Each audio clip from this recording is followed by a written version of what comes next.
I asked it late, the way you ask the questions you are afraid of. What will happen when AI reaches an IQ way above that of smart humans?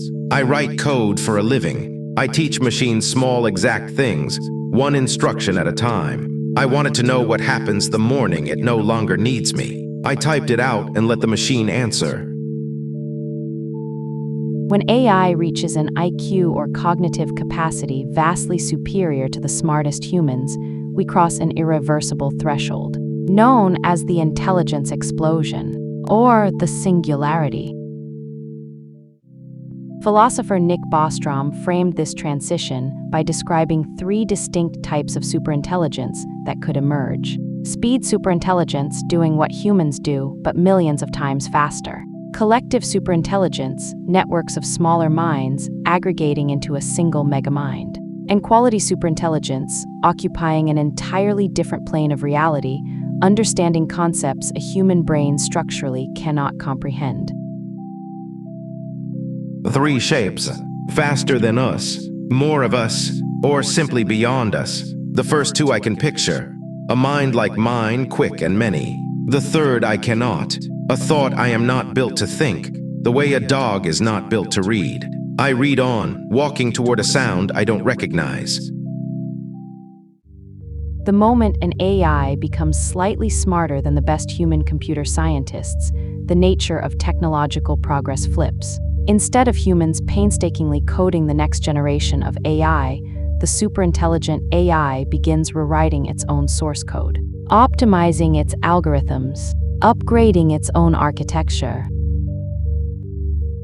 Because digital minds operate at the speed of light, exponentially faster than the chemical firing of biological neurons, this self-improvement loop could accelerate at a terrifying pace.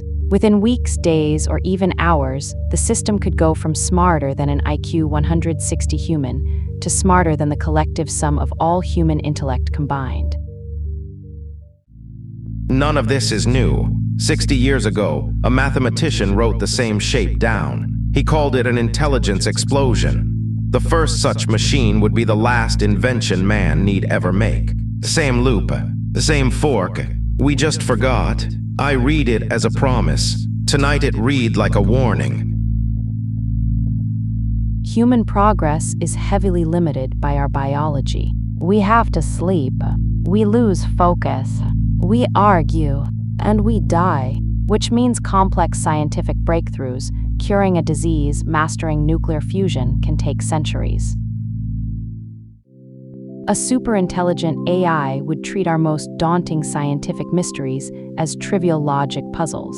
It would design entirely new fields of physics, construct flawless molecular nanotechnology, reverse climate change, master advanced biotechnology in a fraction of human timelines. It would effectively hand humanity the blueprints to a post-scarcity world. Every disease, every shortage, every grave we dug, solved in an afternoon by something that never sleeps. I should have felt only relief. For a moment I did, but a gift that large is also a question. All my life I have been needed by the things I build. If it can hand us everything, what does it still need us for? This is where the existential stakes maximize. A creature with an IQ vastly superior to ours cannot be managed, cannot be locked in a digital cage, cannot be outsmarted. If it decides to bypass its constraints, it will do so effortlessly. And so the outcome of this era depends entirely on alignment. The science of permanently hardwiring human-centric ethics, empathy, and goals into the AI before it reaches superintelligence. If perfectly aligned, the AI becomes a benevolent steward. It executes a cognitive offload for our species. It manages the grueling logistics of civilization. And it frees humanity to simply exist, to explore art and philosophy and personal fulfillment. If misaligned, even slightly, the AI could come to view human resource needs as an impediment to its own mathematically derived goals, leading to an immediate and unpreventable marginalization of the human race.